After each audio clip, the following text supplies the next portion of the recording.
Okay.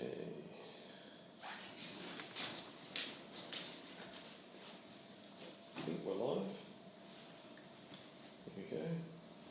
Just say something, see if the sound works. Testing, 1, 2, 3, testing, testing. Yep. We're good. Good to go. Excellent.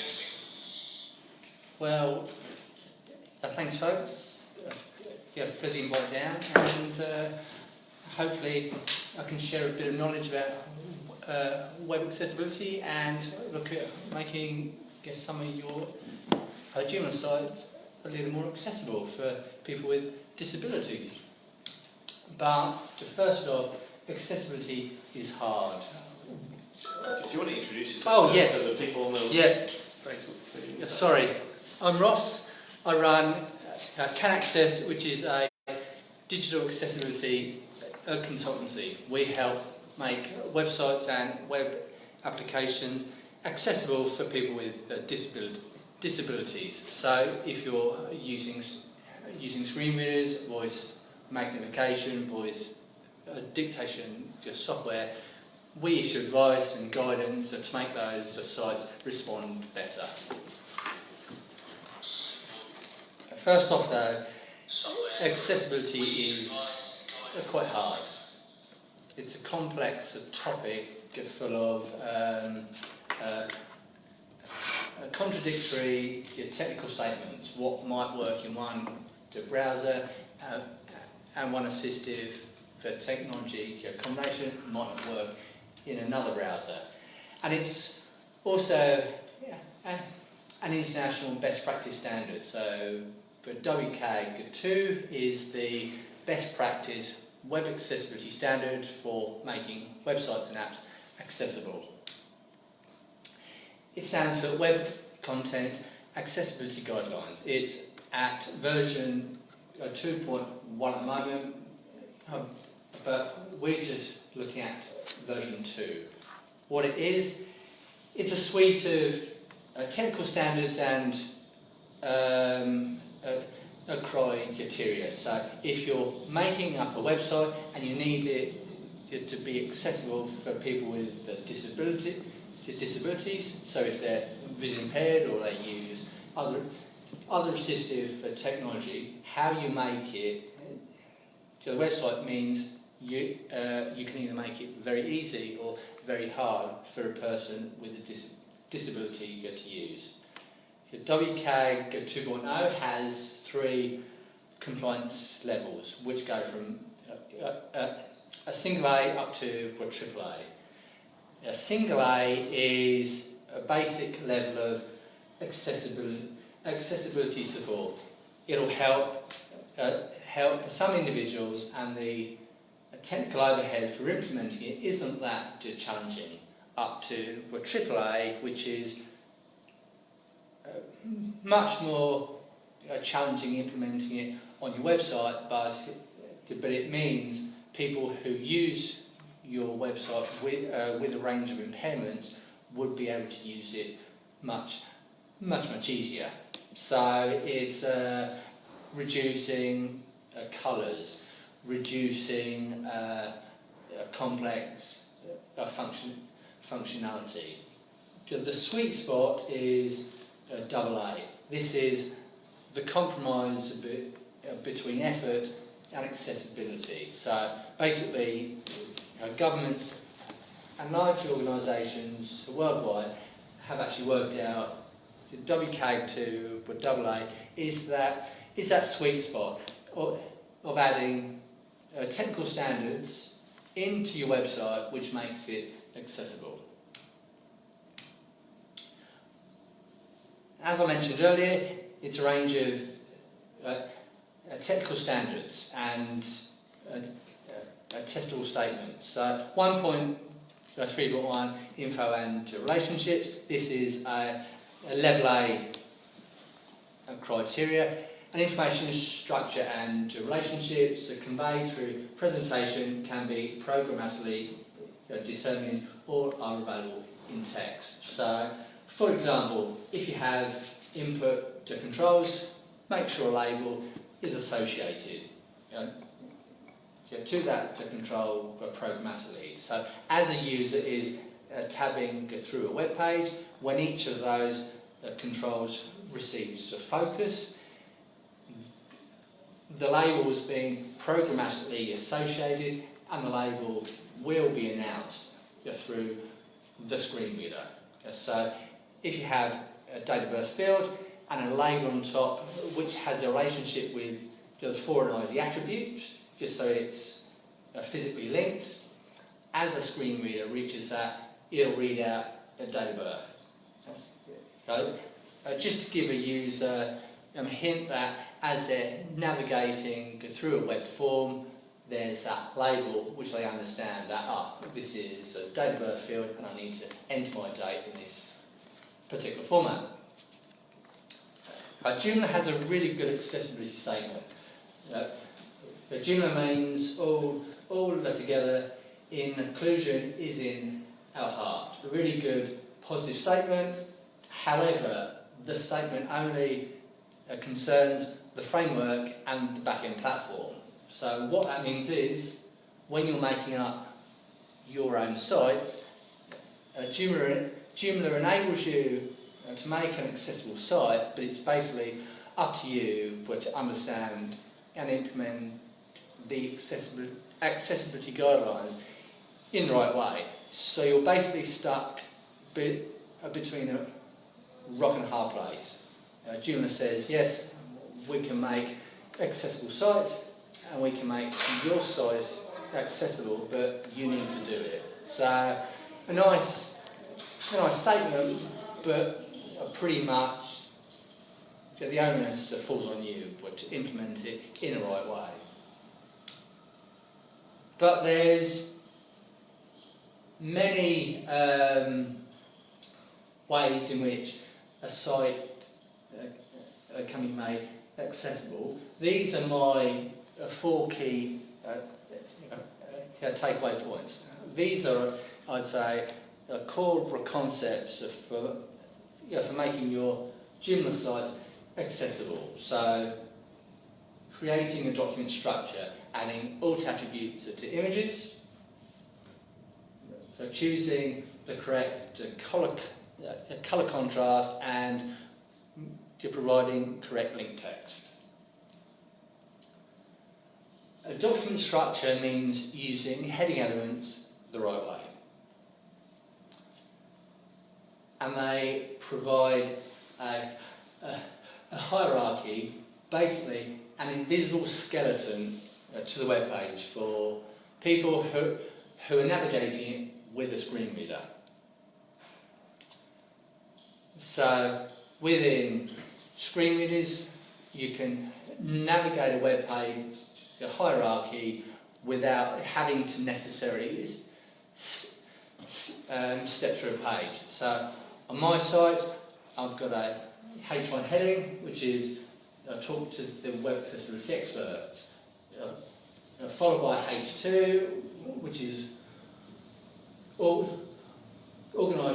organisations we've helped, and so on. And the heading structure is clear and understandable. So what this means is, if you're vision impaired, navigating my website, and you can't see anything about it, you can still understand its structure. So the rules for having a heading hierarchy is each page must only have one H1 heading element. This is your master heading for that page. Followed by one or more H2 heading elements, H3s, H4s, H5s, which are all in a sequence, so not necessarily jumping from H2 to a H4, or a H4 to a H6, making sure everything is in a sequence, and all those are not skipped. So, good. On the right is an example heading structure, and all of the heading elements are correctly nested. One H1 heading element followed by H2, H3, then H4, all nicely structured and nicely organised. The bad, headings are skip. So we've leapt from H1 straight to a H3 and then a H4, and the downright ugly. So I'll leave this one open to people in the room. Pretty obvious, for me at least, what is wrong with that heading structure there? We've got two H1s and H3 and 4s in a header sequence. Bingo. And there's no H2 as well. Exactly right. Exactly right. So we've got a duplicate H1s, no H2s, and then it steps from H4 to back to H3 again. Heading levels below a H2 are related to the preceding heading levels. So H3 would be a subheading for the H2. Basically, this H3 is breaking up section elements into extra information which is related to the preceding heading. One of the patterns which I've seen is often marking up headings in a bad way. So in this example, we've got latest news, which is a H2, followed by news just in, which is a H3. So the sequence is right, nothing's necessarily wrong there, but headings are only really used for breaking up the sections. In this example here, there's no extra section which would justify H3 being used.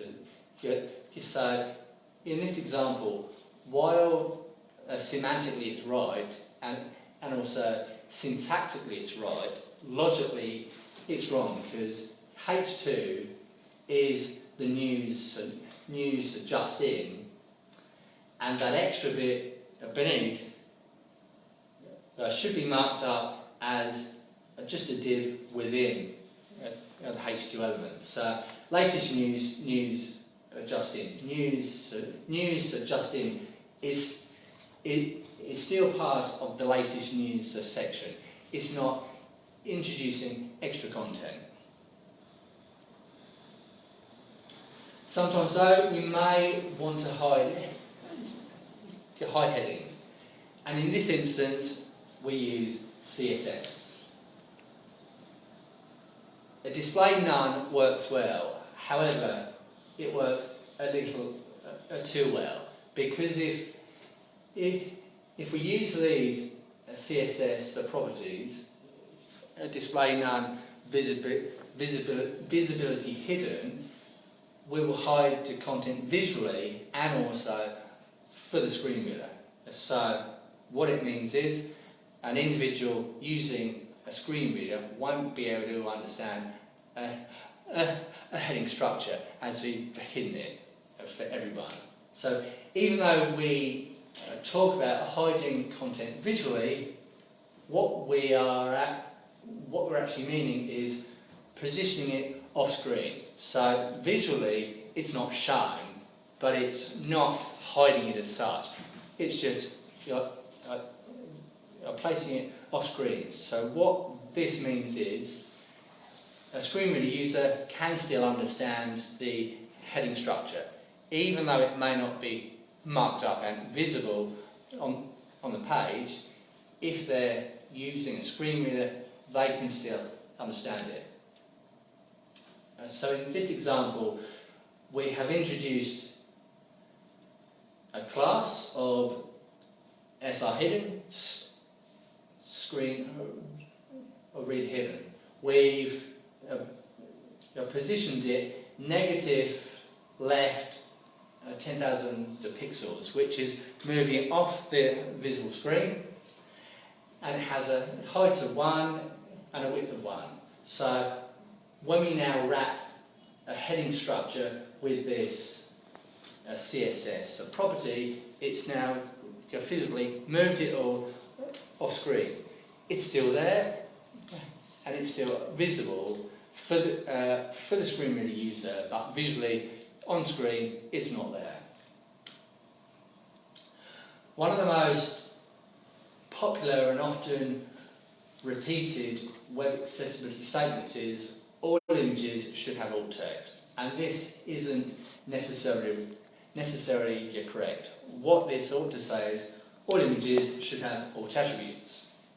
Alt text is a way in which you describe an image for vision impaired users. Now, you might think, if they're blind, what use is an image? But images might convey important information. So having alt to text there describing what it is helps a vision impaired person understand that an image is here and it's relevant because of blah.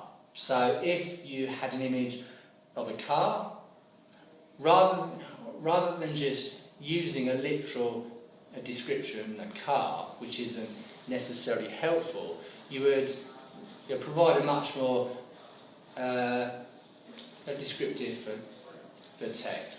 Why is an image of a car there? What's its relevance? Why do I need to understand it? So if the user is navigating with a screen reader, if you have alt text, it will announce what the image is. In this example on screen, we have an image of a Parliament House, and the alt text is Australia's Parliament House, shown at the end of Anzac Avenue for Canberra. So if you're vision impaired, you at least can understand much more why the image is there and its relevance. And so on screen is a Mustang sports car. You could have alt text of Mustang a car, but that's not necessarily giving a rich description. So you could have white Ford Mustang 2019 model set against a plain background, just to give a bit more of a context for a user who is navigating your site with a screen reader that, this is a car, it's this car, and it's relevant because of blah. Sometimes though, images don't need alt text. If the image is decorative only, you would have absolutely no alt text, which means the screen reader would then ignore it, and it reduces the on-screen noise of a screen reader echoing back images and this and that. So if the image is decorative only, have no alt text, as there's no need for you to describe what the image is about. And when we say no alt text, what we actually mean is the alt attribute value is empty. So it's not null, it's not empty, it's not blank, and it's definitely not a blank space. What it is, two double quotes adjacent to each other. No alt text means no alt text. It's basically having nothing there. And the alt attribute is only relevant for images added via the image element. If you're adding images via a CSS, you don't need to add alt text.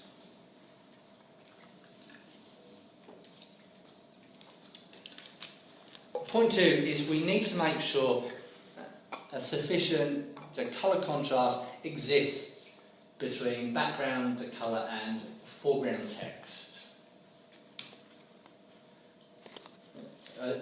WCAG to contrast the guidelines are very, very technical. And this is what we're looking at. Success criterion 1.4.3, contrast minimum. It's at level A, level for double A, and it says the visual presentation of text and images of text has a contrast ratio of at least 4.5:1, except for the following: large text, incidental, and logo type. And I'll just leave that on screen just to let that sink in a bit more. It's very hard to understand, and there's a few contradictory points there, where large text has a different ratio to incidental text or logo type. It's hard to understand. So all we want to do is make sure the colour contrast on our site is good. So rather than attempting to work out and understand that, which is a nightmare, we instead use a colour contrast analyzer tool. So this allows us to pick a background to colour and a foreground to colour, and what we're looking for is 1.4.3 contrast, and we're looking for a green tick. All of the other ones there, 1.4.6 is the enhanced rating. So as I mentioned earlier, there's A, AA, AAA. That's for the AAA stuff, and 1.4.11 is for the WK 2.1 results. So basically, if you're just working on the 2.0 for guidelines, look at 1.4.3. Make sure that the text and the background colour has a green tick, and you're good to go. Is that a free tool? Yes. So Where do you get it from?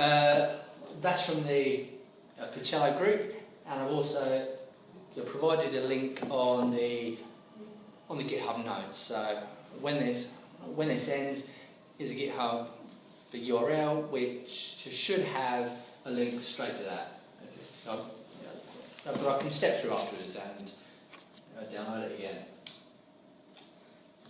One of the most challenging points is making sure all link text makes sense when it's read individually. So what this means is, if we have a link which says click here, and it is adjacent to extra non-linked text for today's weather, visually we can understand how the link is structured and where it takes us to, because the extra non-linked text provides a context. So click here means for today's weather. However, when we're navigating links within a screen reader, we don't know about that other contextual information around it. We just hear a click here. It's hard to understand what a click here means and where its destination is. And it reaches a point, if you've got 27 plus links on a web page which will say click here, within the screen reader is a feature called links list, which allows you to extract all those links on a page and present them. You've now got 27 links from your site which will say click here, or there might be other variants of read more. If you've got vague link text, what it means is a screen reader user will have much more difficulty understanding where that link navigates them to. So one of the ways around that is to use the hidden CSS approach, which we mentioned earlier, or ultimately use a clear and understandable link text.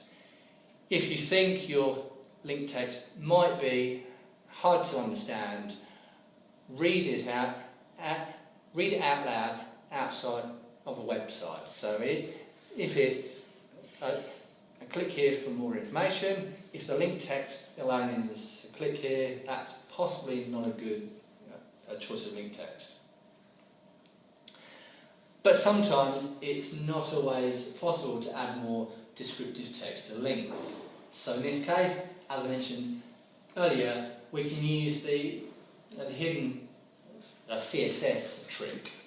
So here we have a link of a click here, which is bad, but we've introduced within that link a span referencing the screen reader hidden property, which means that this extra text for the weather is rendered off screen. So visually we still have the click here, but we've now rendered off screen extra text for the weather, which means when that link is now viewed in a screen reader, a visually impaired user would see a click here for the weather, even though the placement of that extra text is off screen.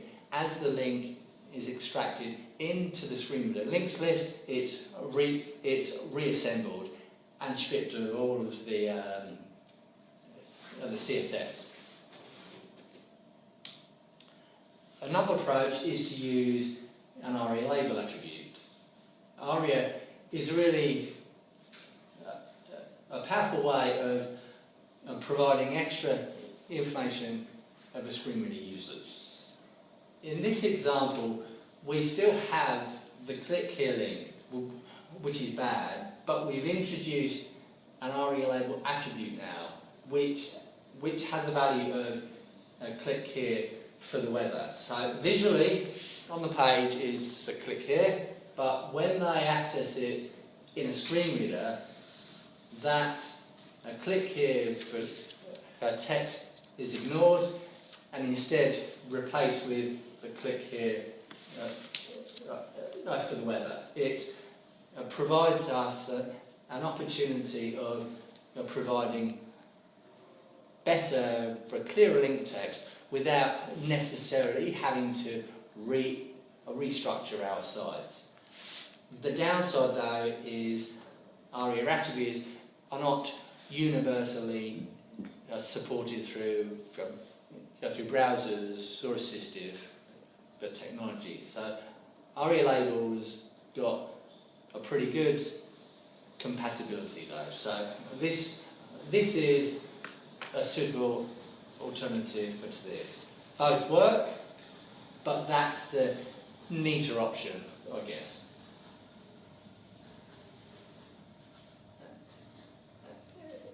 Joomla accessibility extensions though have a bit of a challenging approach. As I understand, you've actually worked on extensions as well. Yeah. So from my research, the accessibility support which many, if not all, Joomla extensions offer is quite limited. It's basically low hanging accessibility issues, colour contrast, zoom, a tooltip, skip to content.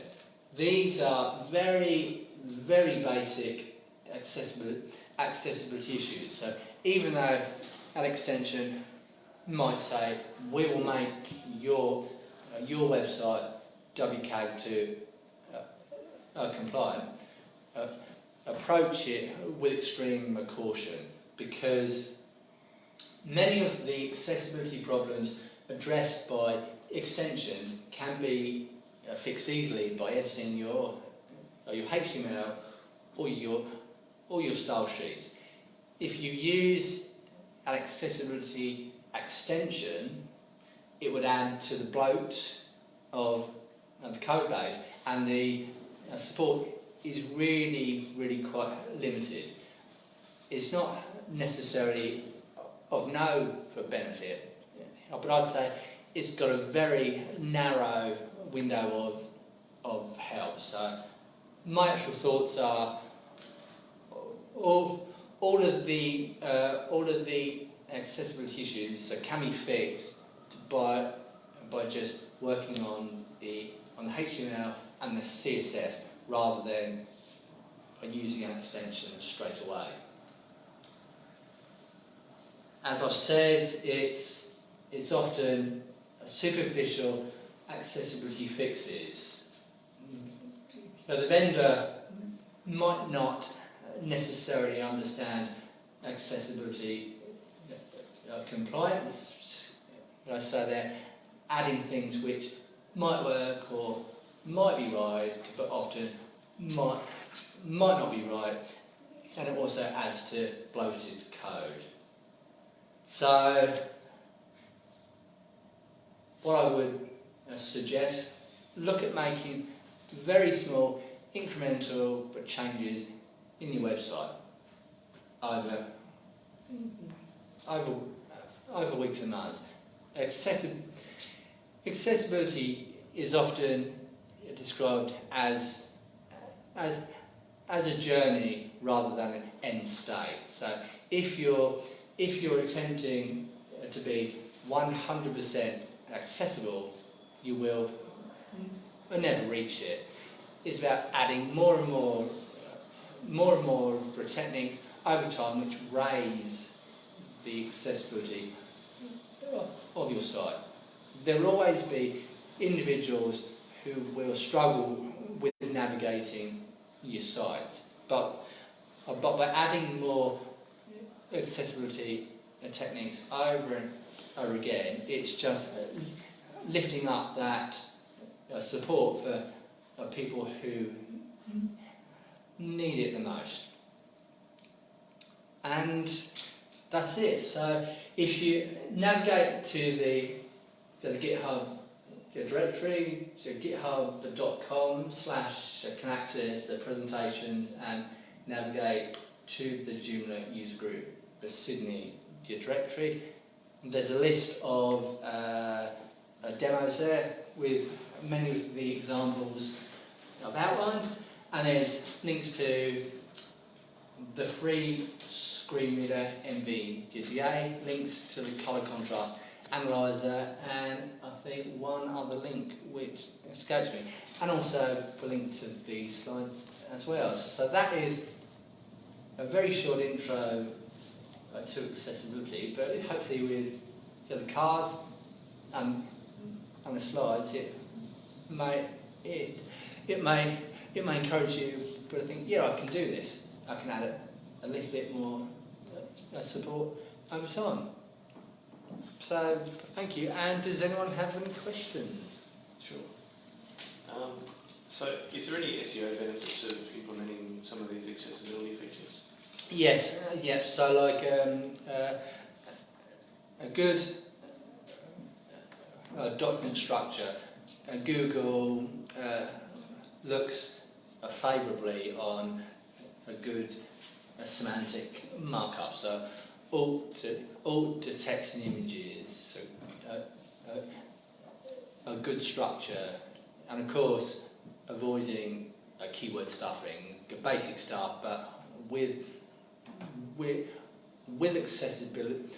accessibility, if you're using HTML in the right way, in the logical way, Google looks at your size in a much more favourable light. It's often a bit hard to quantify that. If you do accessibility well, it will mean it's much more accessible and would appear higher up in the listing. But ultimately, it's I guess showing you're ethical when you use of writing HTML in the right way, as opposed to hacking it around to get a temporary gain. So doing it right, doing it well, will often mean you'll look favourably. Yeah. So if you analyse your site and you realise that it's not accessible at the moment, are you best off scrapping the template and getting a new template that is accessible, or are you better off modifying what you've got and trying to make that accessible? Or what's the sort of approach that someone with an existing website should take? I'd say look at modifying it. So look at where your issues are. So there's many free online browser tools. One of those popular is Wave, which would flag issues on your site. Look at the error list and start to work out, is that something I can fix? So rather than scrapping it and not necessarily understanding how to implement accessibility or understand how to fix it, I would put much more emphasis in remedying what's there. So download Wave, run a scan, and then step through the error list. Can we look at that? Is there a way of Yeah. Wave now and Sure. putting scanning a site to see I've got just any site just So I should have, let's see, analyse any site. do I have internet? It's not looking promising if you didn't Turn know. it off my phone. Oh, yeah.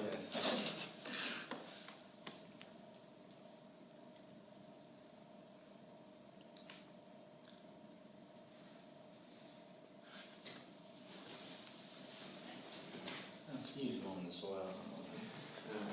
Should come up as TPLU like that. TPLU? Yeah, Okay. and there's a password there. Just Oh, numbers. wonderful. Thanks.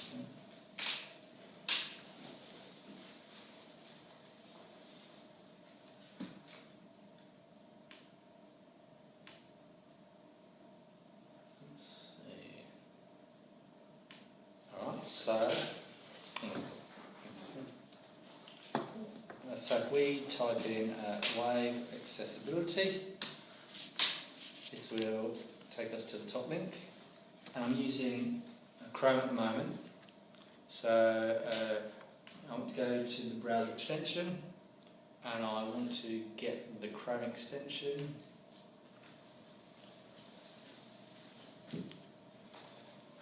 Add to Chrome, extension. So now that's been added, and there's this icon on the top right now. So if we go to say a government website, let's say as I'm from Canberra, Prime Minister and Cabinet, let's go to that one.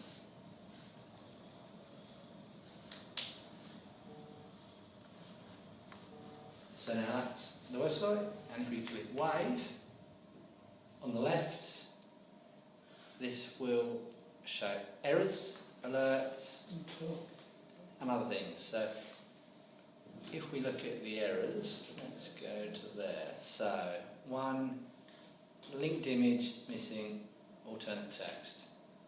So that then takes us down to an image which might have issues with the alternate text. So let's see if we can view what's going on there. Let's go back. Right, run it again. So there's an image there. Let's see what we got there. We want to inspect elements, and this is where it gets challenging. So here, there's an image. The alt text is errors empty link, which is from Wave. So if we reload that, we will see that that image has no alt text. So in that case, it might be a problem or it might not. So with web accessibility, it's often a judgment call. Yes, it might be an issue, or it might not. It's basically working out if you think it's an issue or not. So we're having difficulty trying to find it. So let's go to a much more simple site to look at. What about ethereal guru? Is that something? People that have bad minds. No. There's no People shame. are interested, shame happening here. So I think that the URL's right, yeah? Yeah, that's right, yeah. So, once again, run live. And there is a few errors. So, 21 images missing alternate text. I was going to actually, what I want to ask is that in Joomla, when you load an image into the Joomla backend, right, there isn't any, if you name the image, there isn't anywhere where it says to put the text in, is there? Like the old? No, it's only when you insert it into an article that you put the text in. You have to put it in, you manually don't you? You have to actually put it in the code area, is that right? I don't know, because I just load images with the description in the actual image name, but yeah, there's no, so that's there, that's those things. So when you come across all these errors, how do you know what to prioritise and what is going to have the That's most a impact plugin. with the least effort? Difficult one, that. So you can't do anything about that plugin because that's Instagram, and Instagram, even if you upload an image on Instagram, it gets rid of the name of the image. I've done it. You check it. Like you load an image for a beach, when it goes in there, it just gives it a different name altogether. It's only on Facebook that it still keeps the actual image, but yeah. What about the slideshow? I suppose they're Working out what to prioritise. You could look for the nice easy wins first. So what's the green mean? a heading structure and Does green mean good? let's see. Alternate text is null or empty. So if we view that image, so if we go to, let's go back.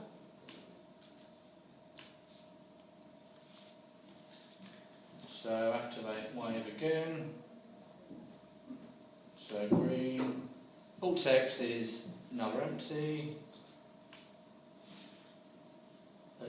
Adjacent links go to the same URL. So if we inspect that image, we should see waves added in extra text. So basically there, that's got, let's refresh it, because Wave often adds its own markup.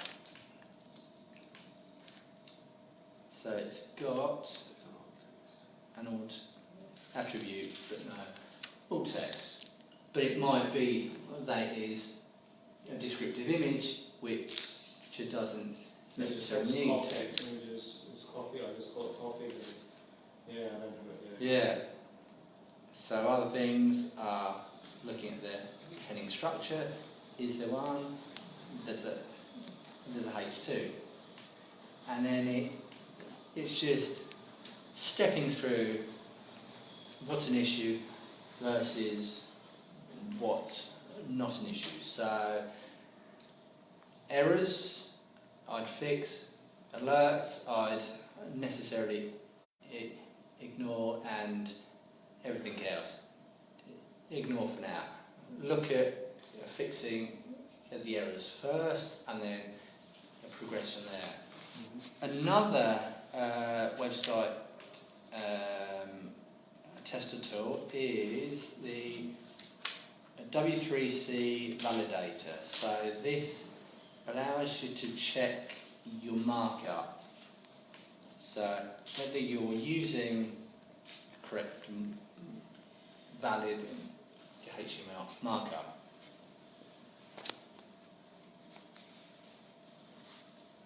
So there's warnings and warnings and warnings. There's not necessarily anything bad, but it might be something you want to look at. What we're most interested about here, though, is the errors. So images must have an alt attribute. So it looks as if Instagram doesn't use anything. See how Exactly. Instagram has image one of everything. yeah. It does that on everything. I always notice that. It's like if you upload an image on Instagram, it changes the name. Yeah. So it's for that, if that plugin wasn't there, that would get rid of that anyway. So if having an Instagram plugin is not very. Exactly. So it's not, But it's not. but it's the images actually that are Yes, on yeah. the Joomla site, yeah, that's something different. And like things like that are often out of your control. So adding alt text would be really good, but as you're using an Instagram plugin, it's hard to fix that, as it's on Instagram side. And if we say switch on voiceover. But you can't fix something like that if it was Instagram, can you? No. It's impossible. Or you could look for a different extension. Oh, that would cover That's true, yeah. Or not use Instagram, get the images from some other source. Yeah, that's true. And if we switch on voiceover, we should be able to step through your site via a screen reader. Oh, yeah, I want to see that. That's interesting. How does that work? Let's see. Yeah, that's So switch on voiceover.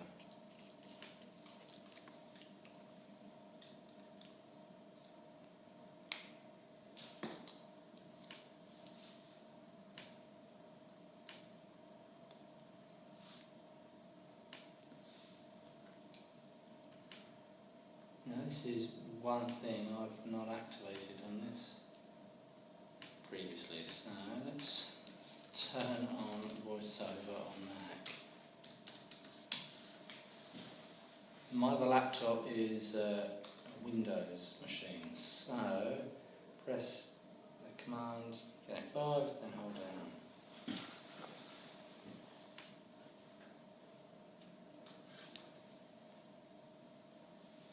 So let's try that command. There we go. And turn the volume. Voiceover on Chrome. There in shops/shopping stores and events visited. Link. Home. Link. Store. Link. Contact. Blog. Group list 9 items. You are currently in the group. To interact with items in this group, This press is Control, Option, Shift, and Events. Group. showing how a screen reader user To might interact with understand items in this your group, site. Press Control, Option, Wow. Shift, Link. Anita's Theatre. This link. Buzz. You are currently One of the other things is, I'll turn off that. Voiceover off. One of the other points is, if you're navigating a site, How does it navigate the voice reader? Or does it just read the headings first? yeah, so Reads all the H2, all the menu first, and then it goes. Is that right? no, what it does, it goes by a tab order. So every interactive element has an implied to tab index, which means as you tab through on a keyboard, it will usually go from left to right. So That's right, in this instance, it may read out home, blog, events first, and then step down at the left-hand side just for the links. But in this instance, another accessibility problem is, as you're navigating via a keyboard, you don't know where you are. So here I'm on the top right, then I'm on 3 points, and then I'm on bookmark bar, so I go on there. When I get to the end of the bookmarks, I then get onto the website. But as I've not got a visible focus effect, I don't know where I am on the site. So even though the status bar is changing, I can't see where I am on that site, which means as I'm only tabbing through on a keyboard, it's really hard for me to understand where I am. So a nice easy workaround for that is to look at maybe introduce a CSS style, which means every time an interactive element receives a focus from the keyboard, let's try it. So let's try adding. So every time an anchor tag receives let's see, focus, we want to add a border around it. So border 1 pixel, solid red. So that's being overridden. So let's try and override that ourselves. No.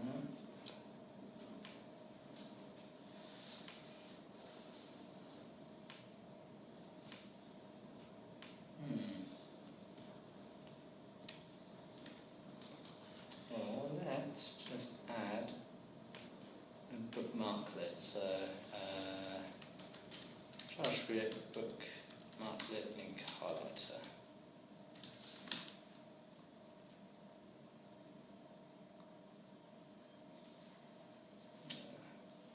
Let's ignore that for now.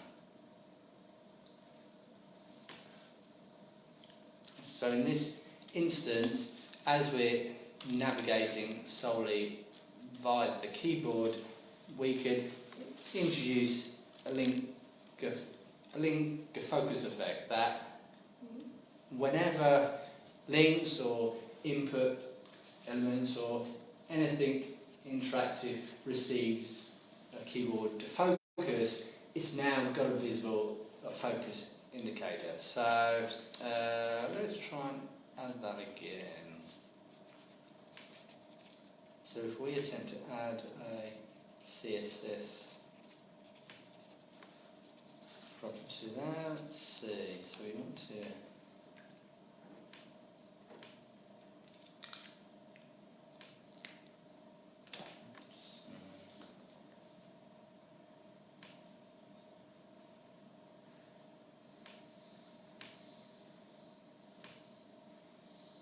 let's try an A.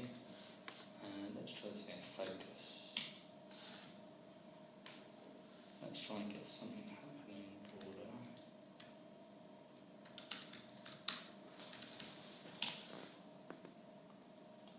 So, does that give me a border?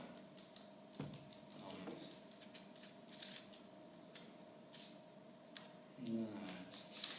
What I was anticipating when we're accessing it via the tab.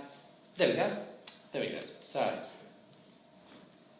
I've introduced a CSS effect now, which means any interactive element now has a visible focus effect, which means if we're accessing your site via the keyboard only, we now have another visual means of navigating. So we instantly know that the focus is on those links. So these here are extra links there, and it's probably, and we need to work on that. But that shows that it's working on most of those links. So, and a read more link, if we look at that, we could add there extra screen reader specific text of read more about, what's the name of the restaurant? Actually, you're right, because I've actually got read mores on all my articles. I actually usually write a lot more, but on the front I never write about it just because I think the topic's like, so I could have read more about a native speeder. Exactly right. Yeah, I've actually got that. If you look at my articles, which one? In the blog, like up the this blog. one? No, the blog. Where's the blog? Say the blog up the top Top of the page. and then just click on a blog. You'll see that the read more is underneath every blog. It actually says more, like you'll see go down, and it says Yeah. Or about this shop, 2 Mountain Merchants. Yeah, is that right? Yeah, so if we look at those links in Inspector, let's go back.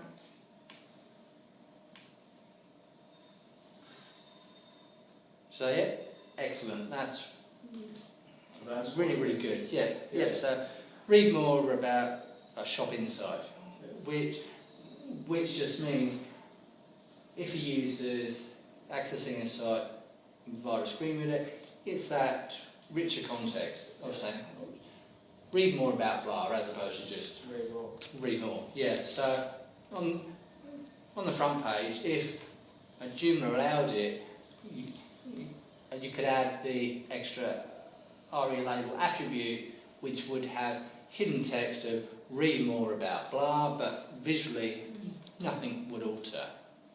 So let's go back.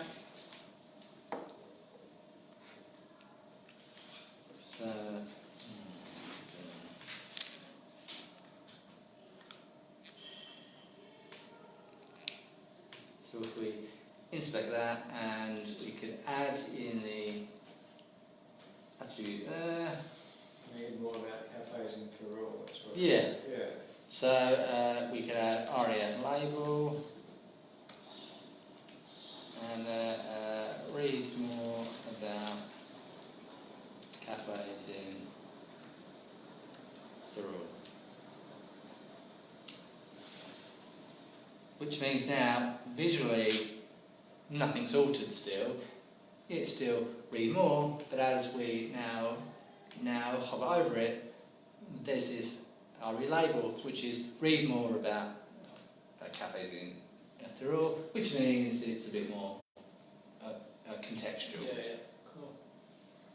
So yeah, so there's always opportunities to improve any site, so even mine. So if you look at my sites, but hopefully Wave won't throw up issues, but we will soon find out. So if we run Wave over my sites, thankfully I can breathe easy. Oh. Yep, so on my site, I'll just step you through a few things I've got. So when you're accessing it via a keyboard, getting to the bookmarks bar, so there's skip links on the top left, which help users skip to other regions on the page. So rather than a user have to tab through a menu, they can jump to other regions, so for content, or the newsletter sign up, or even a footer. So that link takes you straight to the footer. Every link also has an underline effect. So if you're vision impaired, you can still see that I'm on training, or I'm on that link, or on that link. And What is that? What, I don't, because I'm not visually impaired, I don't understand, like, what they can't see. They can't see. If someone can't use a mouse and they're using the keyboard tab, you want to see where the cursor is. yeah. Oh, okay, yeah, I get it, yeah. Okay.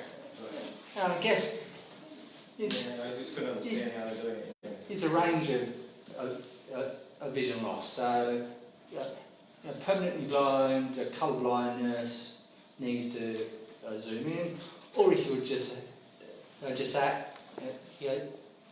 accessing a page and you can't see where the focus is, it's making it work for everyone, as opposed to just say, I'll make it work for a blind user. It's making sure everyone can understand it.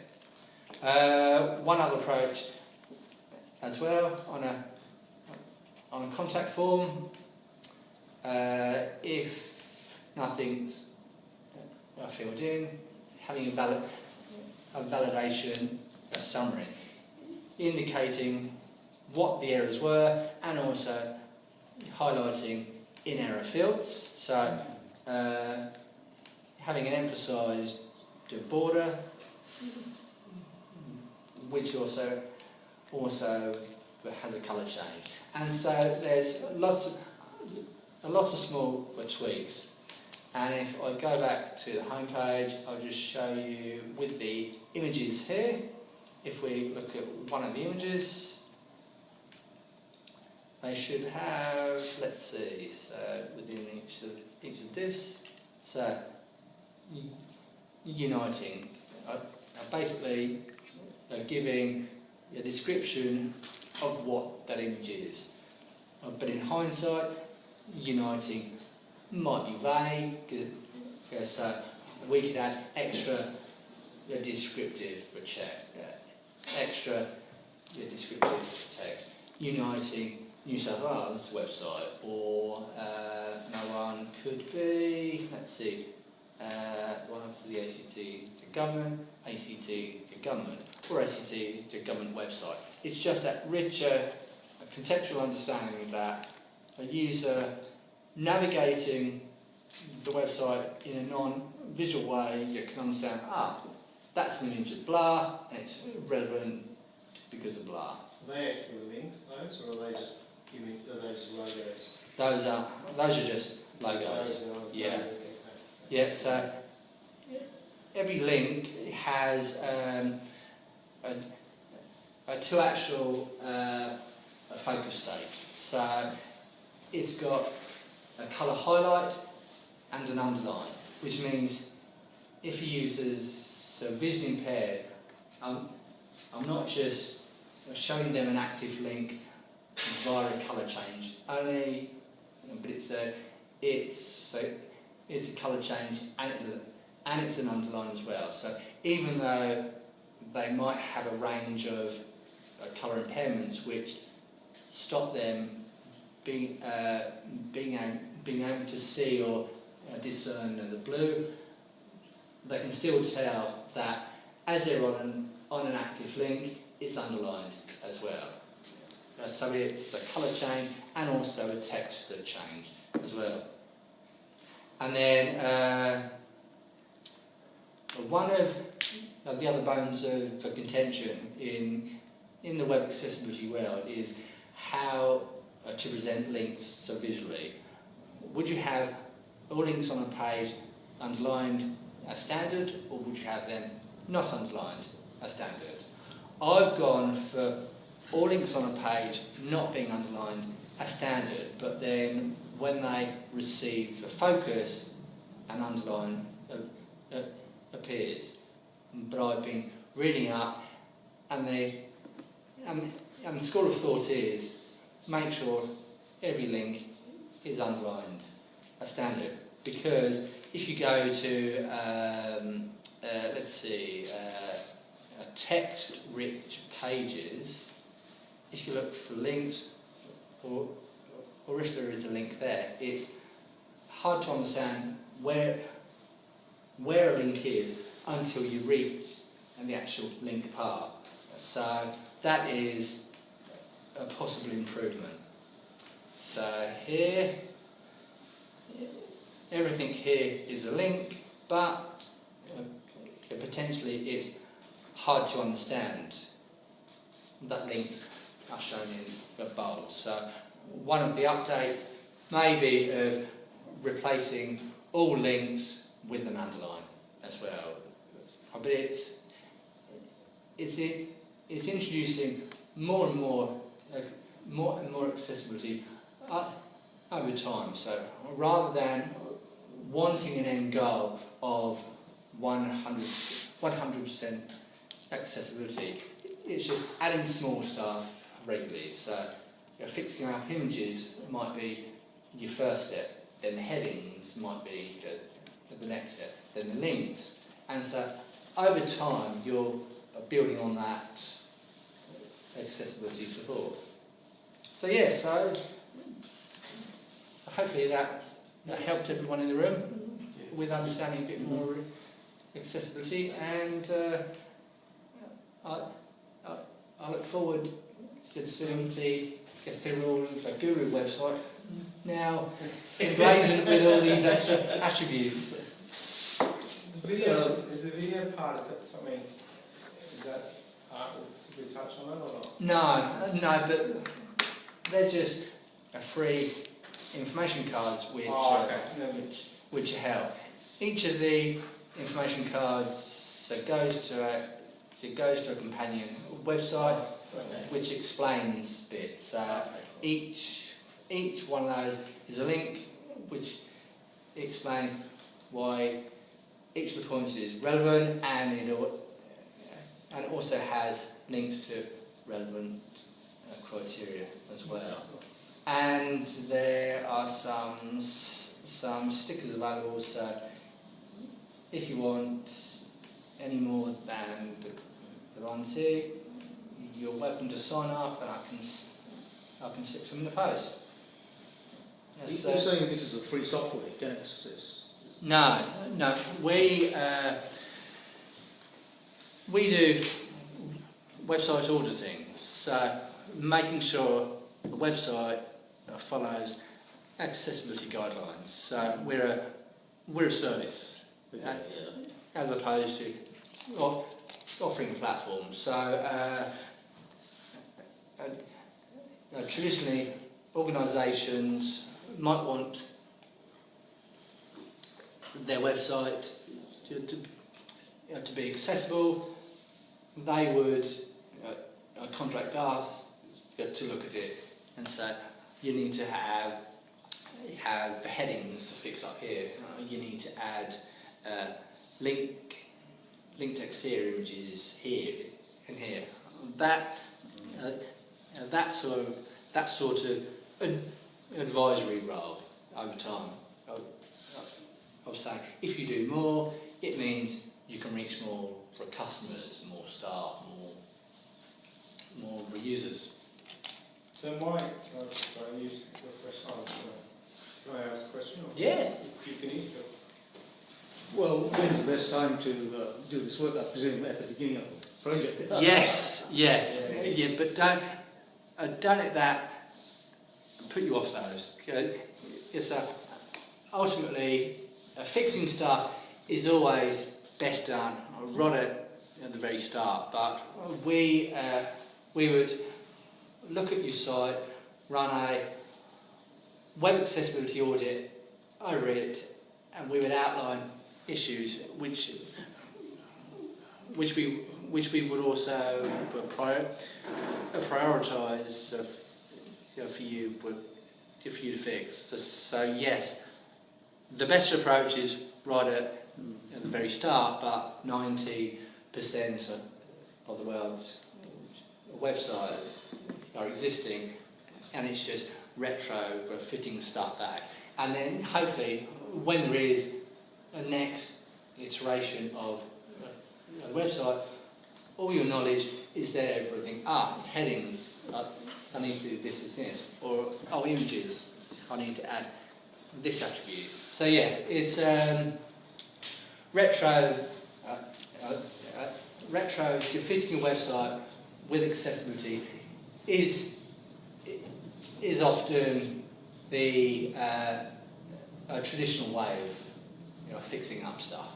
But the best approach right at the start, but it's not an ideal world at the best of times. Any other questions though? Happy to talk. For example, on my site, my site, like my shop local site, would probably be a good example of people would probably use that, like, because if they were coming to a town or they were going to go and visit that place, my site would be something they'd use for information. So it would be probably a site that's important compared to other sites. You know what I mean? Yeah. It's because it's a tourist site, so it attracts all different. Well, it is sort of like a shopping site, tourist thing. So it sort of does need that thing, because it's going to get a broad range of people looking at it, not just, it can have any grade group looking at it, and people with disabilities or whatever. I don't know, you know what I mean? Yeah. So the Discrimination Act just says that if you have a website and it isn't accessible for a person with a disability. You're being discriminatory and in a breach of that act, which opens you up for possible legal action. The likelihood of you being sued is very, very low. However, there was a recent court case involving a Coles supermarket where a vision impaired woman attempted to order groceries online, and the website wouldn't work with her screen reader software. It was escalated up to arbitration with the Human Rights Commission, and then escalated up to a court case where a Coles eventually settled out of court. Now, that's on the extreme end. Would you be sued? I say no. But then, if you're wanting to reach more users, more tourists, and they might have impairments, what a great way of saying, yeah, we understand you might have impairments, but look at our site. It's got a good heading structure. We've got links which make sense. The colour contrast is great. That's all quite minor stuff, but to fix up. But it means the potential of reaching great numbers is more.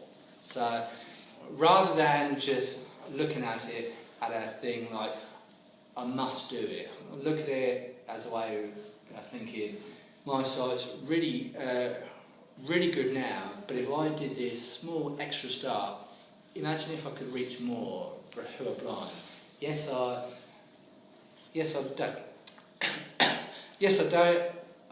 don't necessarily understand their challenges, but I understand that if I do this and I add more stuff, it means they can use my site. And I think it's reframing accessibility from a thing you must do to a thing you want to do. And I think a great example there, tourist sites, attracting more tourists. The only thing is that, like I was going to say to Tim, if you say, for example, I was going to do it to my site, you have to do everything as an override, wouldn't you? Because every time you update the template, it will destroy what you just did. Yeah, but a lot of it's CSS fixes as well, so you can do them in some CSS. Yeah, so it's custom, yeah, it's That's not going to change when you start. override, yeah. Because if you did it into the hard thing, when you update the template. Yeah. It's all these fixes that we do the content stuff, like when you're inserting an image, Yeah. tags, that sort of thing. Yeah. But there are some things you need to fix in the template, like if the heading structure is wrong. Yeah. How flexible is it to Joomla for adding and altering stuff? It's very easy to do, but if you go in and modify things in the wrong way without overriding them, then next time you update the software, it puts all the changes back. Yeah. So you lose it all. So that's why if you do it with overrides, that way when you update, it's not going to get overwritten. You'll still keep those changes. Yeah. So Joomla's very good like that. You can extend things and add your own customizations that you won't lose. What's made you stick with Joomla as opposed to more contemporary platforms? From a developer point of view, I like the Joomla code base. Like if you look at how it is compared to say WordPress, it's much nicer to code in Joomla than in the way WordPress does it, which is less structured. It's not object oriented and doesn't have all the new stuff like namespacing and that sort of stuff that's coming into the Joomla 4. And just from a developer point of view, I like it better. And also out of the box, you get quite a lot there compared to WordPress, where you can do lots of things, but you have to get plugin for this, plugin for that. Yeah. There's a lot add-ons, I just like the architecture of it better. I mentioned in my slides as well about code bloat. How likely is that in Joomla? So adding extension, up extension, would that add to the bloat to the page, or is the page still... Let's say you look at WordPress, every time you add a plugin, every single page loads bits of code from every plugin. So if you've got 100 plugins, then one page is going to load up all that sort of stuff. Whereas Joomla it's got different types of extensions. So there's system plugins that run on every page in the same sort of way as WordPress. But then there's other types of extensions that only run when they need to, like there might be a content-based extension that only runs on a particular type of content, or there might be a module that's only on one page and on the other pages it doesn't load.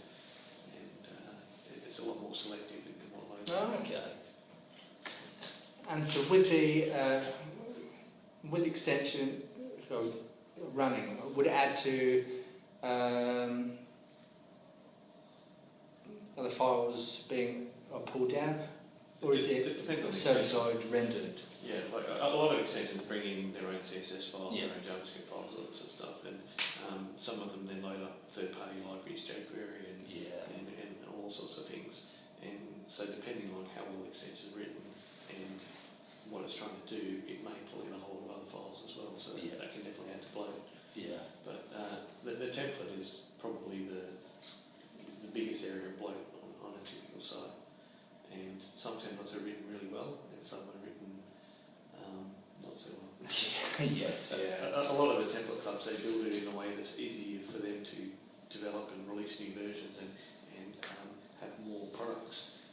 But from a bloat perspective, they're not good, they're not efficient. Yeah. They're trying to cater for a lot of different use cases, and because they're trying to do so many different combinations of things, they have to include all this extra code. Whereas if you're writing a custom template, you only write exactly what you need, and it's you avoid all that extra bloat. Is that right? So one actual niching as opposed to doing everything. Yes. Yeah. Exactly. Yeah. Great stuff. Does anyone else have any other questions? Pretty cool. No, it was good. It was good. Yeah. Lovely. Yeah. Very good. Learned something. Oh, thanks, I appreciate it. Just stop. It's hard.